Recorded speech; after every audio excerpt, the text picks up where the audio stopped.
Hello, Vol Nation. Welcome to another episode of Believe in Tennessee Football. I'm your host, as always, Kyler Kervison. I am not joined with Reed Bacon today. I get into that in the podcast, so you'll figure that out. Before I talk about what I am going to talk about, see, I'm already off. Please subscribe and like and hit that notification bell if you're watching on YouTube. If you're listening, please rate and review and download and re-download. Those always help with our numbers. And follow us on social media at Believe in Tennessee for our main account, at rbacon26 for Reed, at Kyler Kervison for all of mine, Facebook, Instagram, and Twitter. And leave comments, leave questions wherever you can. We love to answer them. So please keep doing that. And this podcast, we are talking about the two corners we just got in this 2023 recruiting class, Jordan Matthews and Rickey Gibson. Very excited for both these guys. I break down their film. I tell you what makes them such great players and why Willie Martinez really thought these are the guys I want. So great podcast. Great insight. Let's jump into it. The game. Snap. The kick is in the air, and the kick this time is no, sir-ree.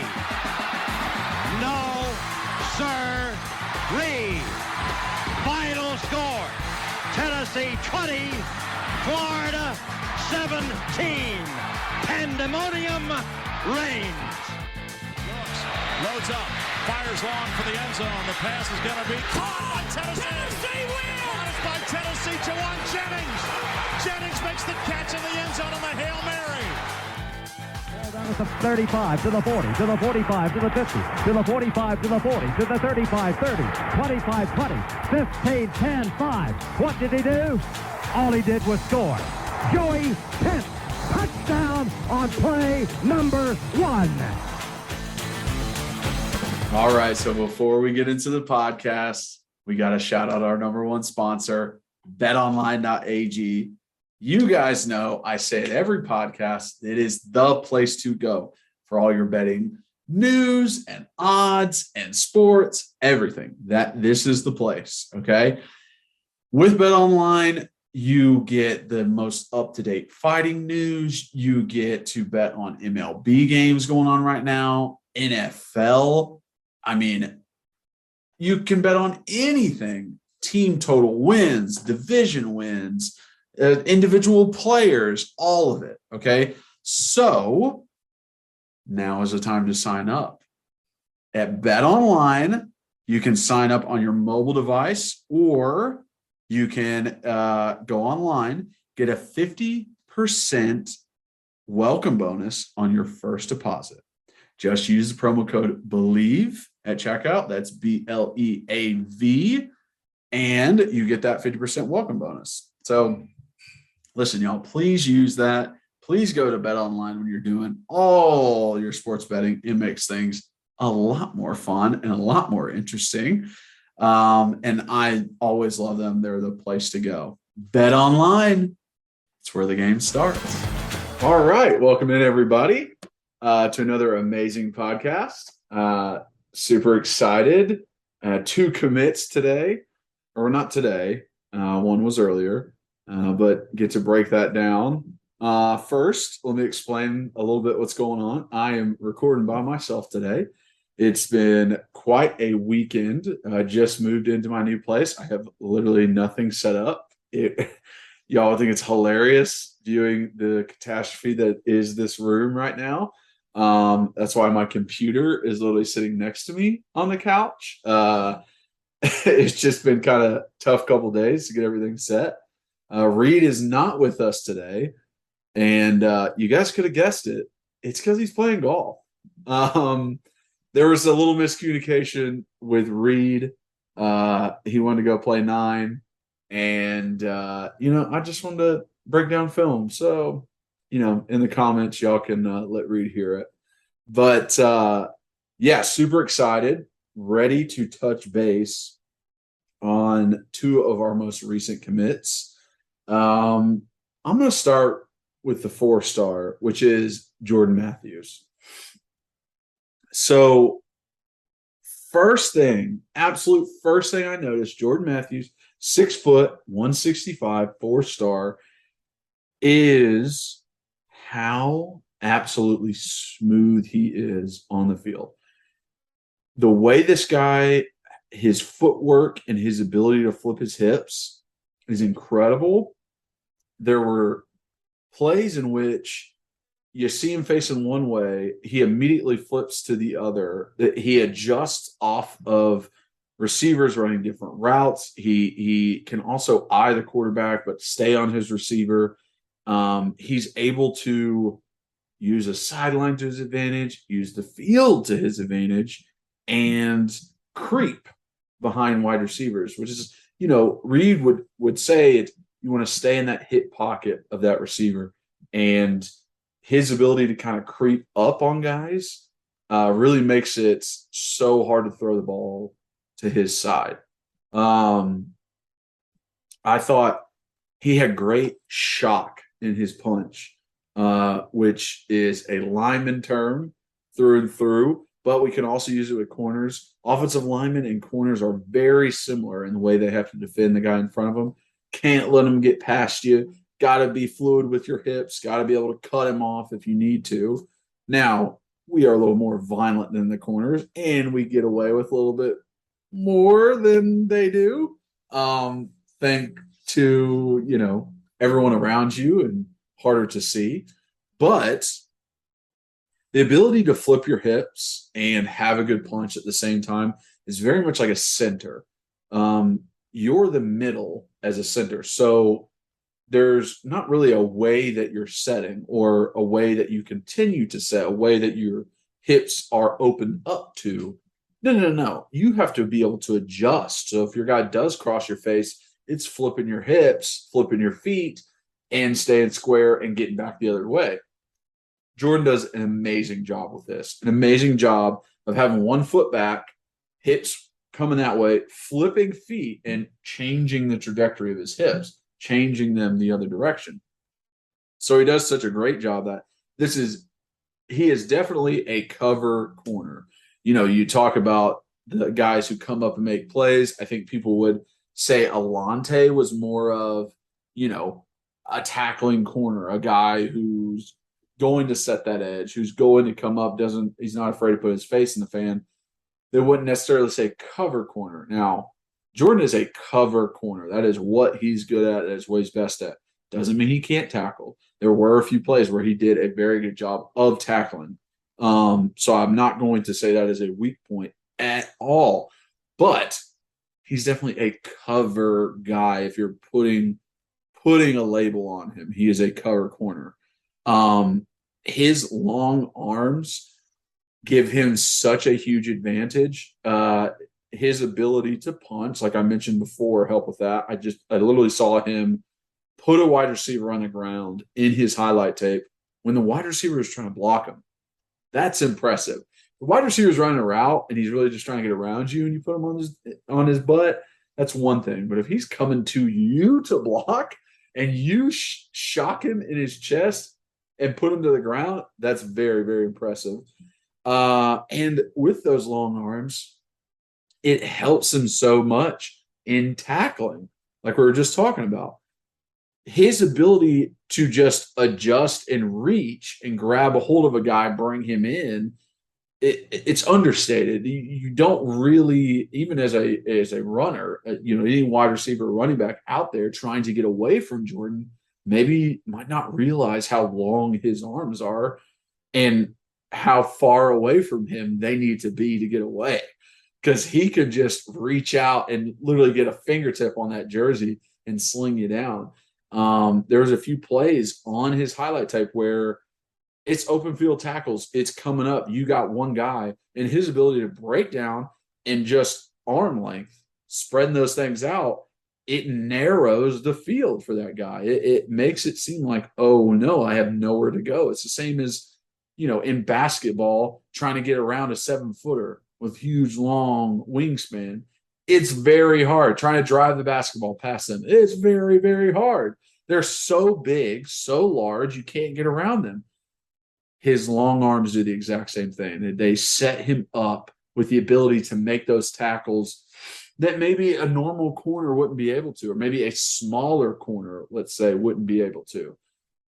He is able to do that. Only being 6 foot, I'm not saying he's huge, but his long arms, his arms are way longer than a 6-foot guy's arms should be. Eyes lead him where he needs to go. Y'all, some of the plays on his highlight tape, y'all really need to go watch it. Literally just look up his huddle, look up his full season highlights. Some of the plays he had where it's wide receiver running a fake route, and then he breaks off,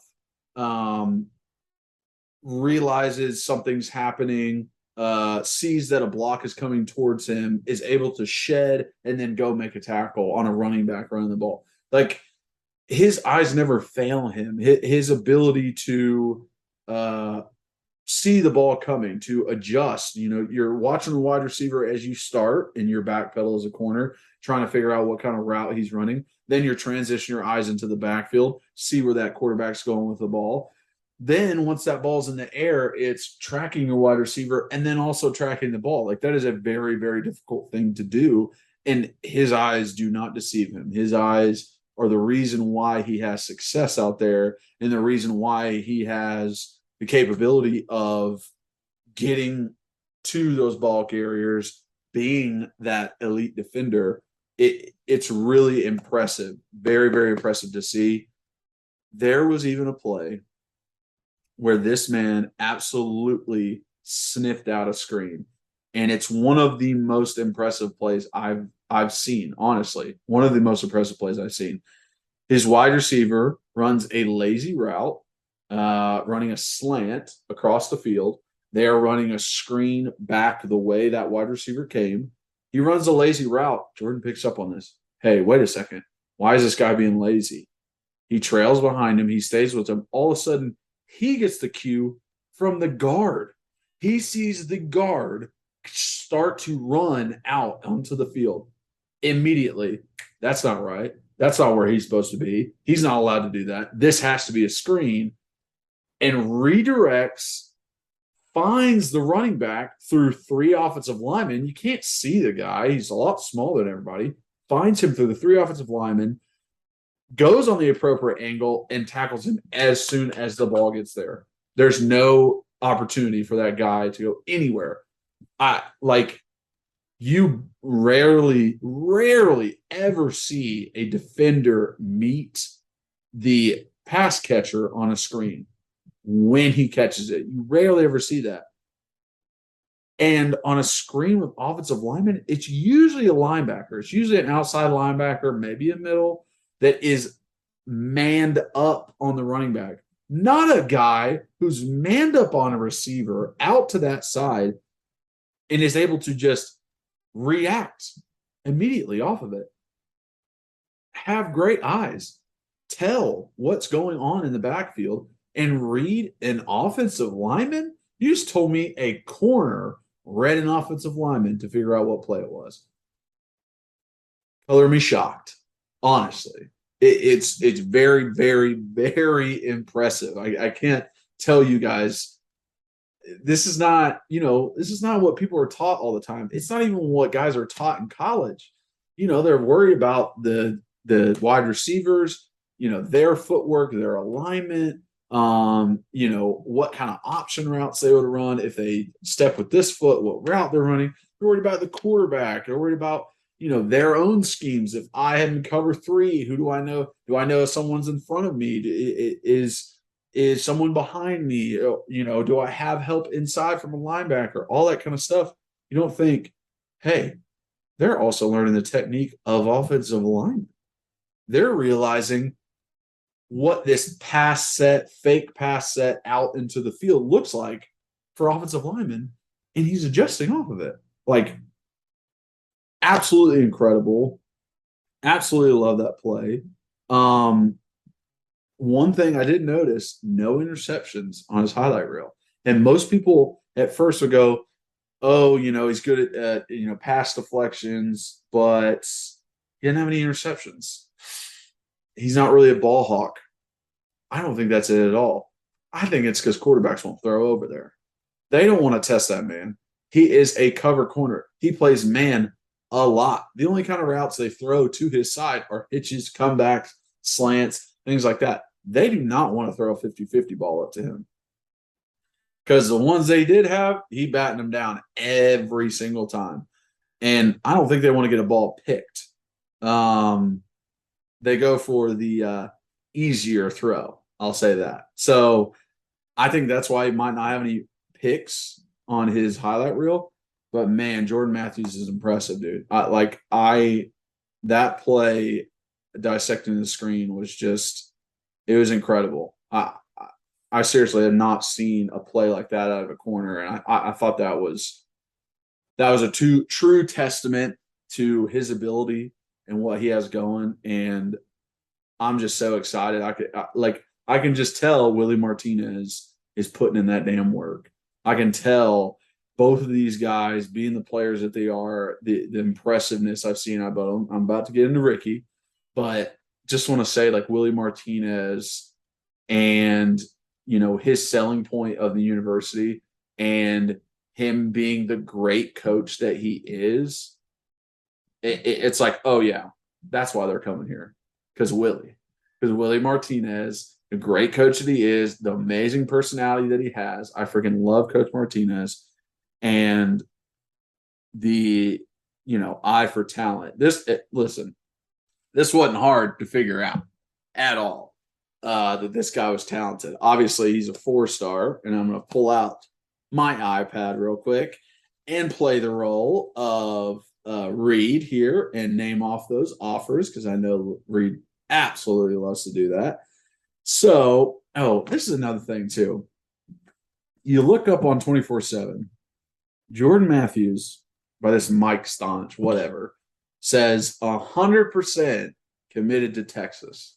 100% he's going to go to Texas. Crystal ball to Texas. He's going. And then he comes to Tennessee. What? This proves those guys know absolutely nothing. They know nothing about what these guys want. They have no idea what's going on. To put any inkling of faith in what they think is going to happen is the wrong move. Do not trust them. The crystal ball, blah, blah, blah, blah, blah, whatever. When he commits, that's when you'll know. Okay? So don't trust those guys on any of the sites, not just 24/7, which I like. I like to look up info. It's great for that, but don't trust those predictions. But offers, Michigan, Texas, Stanford, Alabama, Cal, Clemson, Florida State, Georgia, Kentucky. He had them all. I think 32 in total. This was one of those ones, Reed says a lot, this is a battle we should win. This kind of looks like a battle we shouldn't have won. With how hot Texas is looking right now, Michigan was just in the college football playoffs. Georgia just won the national championship. Alabama and their dominance over the past decade. And it's just you would think Clemson in there, you would think, hey, I'm going to go to these other schools because they did this, this, and this in the postseason and all that kind of stuff. But it doesn't always come down to that. Sometimes it actually has to do with the school and the coaches and the facilities and the uniforms and the guys on the team and other things besides just the winning. I've had people give me a hard time about the fact that I went to Tennessee. Because, I had offers to Georgia and to Bama and to, Stanford and into Florida. And it was, why'd you go to Tennessee? They haven't been good. They haven't been good for the past 15 years. But it was more than that. I didn't want to go to Alabama because I fucking hate Alabama. I never liked Alabama. I grew up hating Alabama. I didn't want to go to Florida because I hate Florida. I probably hate them more than Bama. And why would I go to the places I hate? I'm just going to fake it the whole time I'm there just so that I can wear a ring, possibly. Like, it's not even a guarantee that would happen. So it's like, don't knock someone's decision just based off of winning. There's so many more factors that go into it besides winning that would make you pick a school. And, people who would ask me that, I'm just like, you don't get it. Like, sorry, but you don't get it. Like, you pick a job based off money and money alone, and that is it. You're not picking off incentives. You're not picking off the healthcare. You're not picking off the environment that you're in. You're not picking off the fact that you'll enjoy the job. You're literally just picking it off the salary.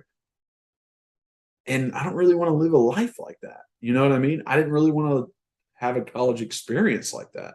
So I digress. Jordan Matthews, amazing addition. So freaking excited about him. It literally, this DB room gets better and better. We're going to keep losing guys. Obviously, I think everyone that we saw in practice, everyone we've talked about is under Willie Martinez can be a true difference maker and can have successful careers when it comes to the next level. And just bringing in more guys like this is awesome to see. Okay, so number 2, second guy on there, Rickey Gibson. I mean, let's start with the name. What an incredible name. That is a football name. That is an amazing corner name. Rickey Gibson with the interception. Touchdown, Rickey. Like, love that. He'll probably be the Cookie Monster whenever he gets here. But 6 foot, 171, 3-star. Watching him, he's the tackler. He's the guy who comes up and lays the wood on dudes. He's not afraid to, stick his face in the fan, like I said. And there's multiple times on his film where, he might be that deep zone cover guy. He might be the last line of defense. And there's an out route. There's a comeback. There's a dig that's coming across the other side of the field, and it comes to his side. The speed in which he determines that, realizes there's nothing else I need to worry about behind me, and sticks his foot in the ground and goes.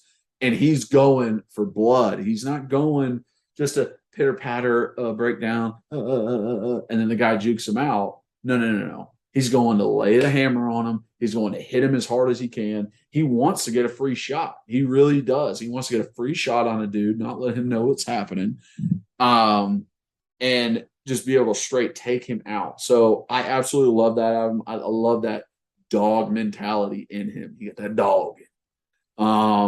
Because not everybody likes to hit, and I'm not saying that about Jordan, but not everybody likes to hit. Not every DB likes to hit. It's more prone in their position group. So to see that tenacity out of him and that want to is very, very encouraging. I mean, he did a great job adjusting on routes. They try to switch route on his side, 2 wide receivers to his side. He's got safety help, and they do a little switch route. Wide receiver does a little, kind of like a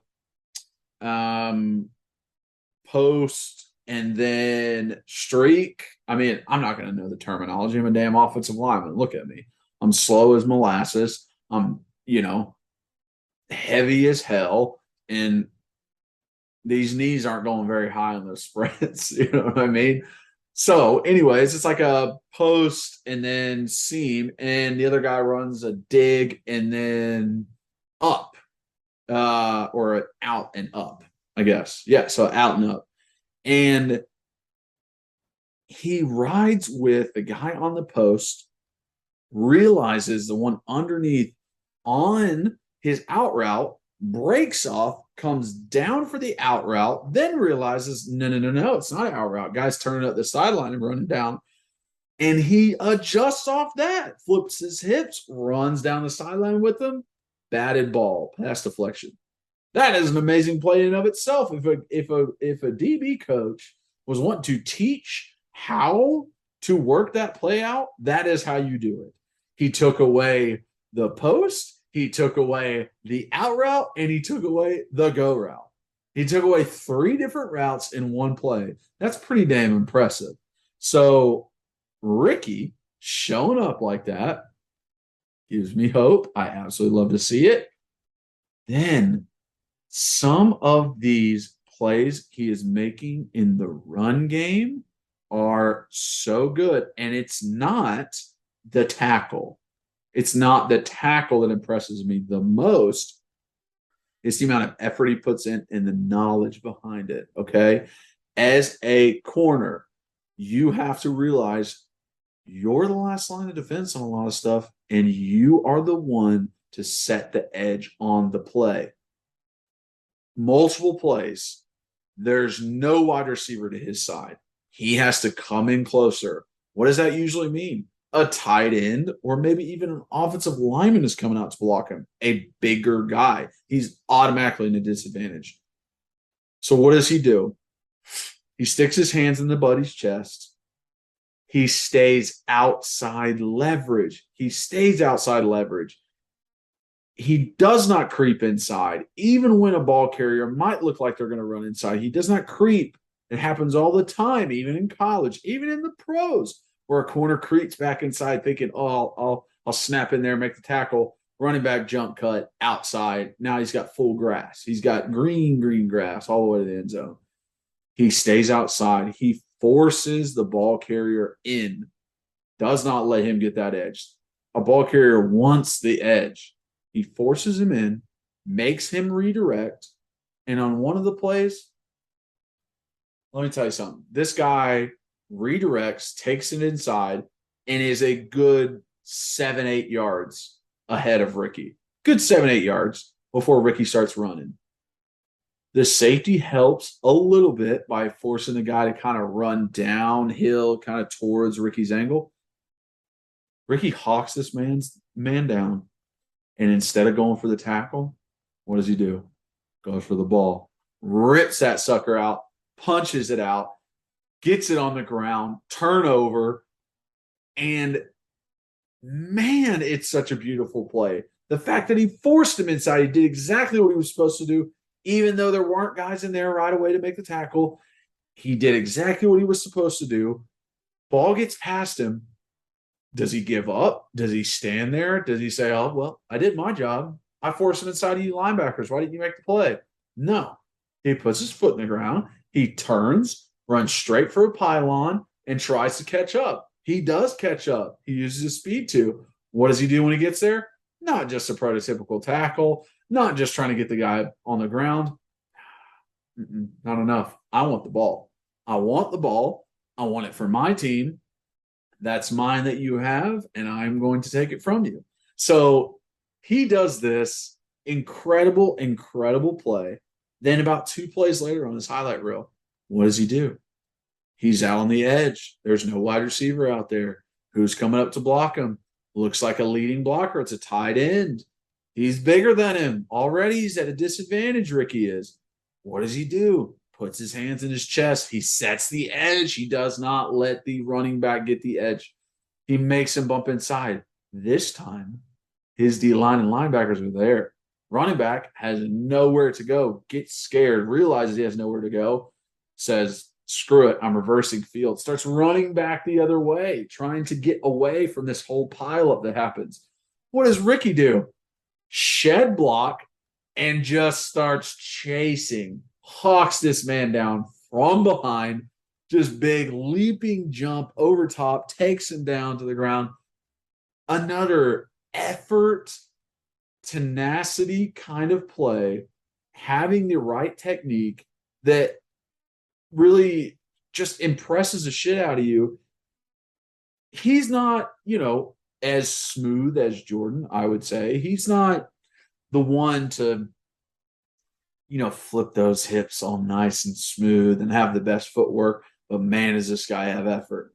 Man, does he control some dudes when they're trying to run their routes. Might get away with some holdings and some pressure on guys and things like that. And it might just because it's in high school, that's why he's getting away. But I mean, the physicality, the technique that he uses, the understanding of football that he has makes him a good corner. And that, like, I freaking love that about him, because I felt the same way as a tackle. I'm 6'4". I was 320. I have been told I have short arms for my size since high school. I'm not supposed to be playing tackle in the SEC. Literally not. Like, these guys are supposed to be 6'6", 6'7", probably 310, lean, super athletic, super long. That's the prototypical. But what did I do to make it to where I could play left tackle? I played with technique. I was patient in my set. I made sure to have square hips. I didn't lunge at guys. I knew that I was heavier and stronger than them, so I baited them into bull rushing me so that I could slow them down. I worked my way around it, okay? You don't have to be the most athletic guy if you're the smartest guy. So I think Rickey has some of that in him.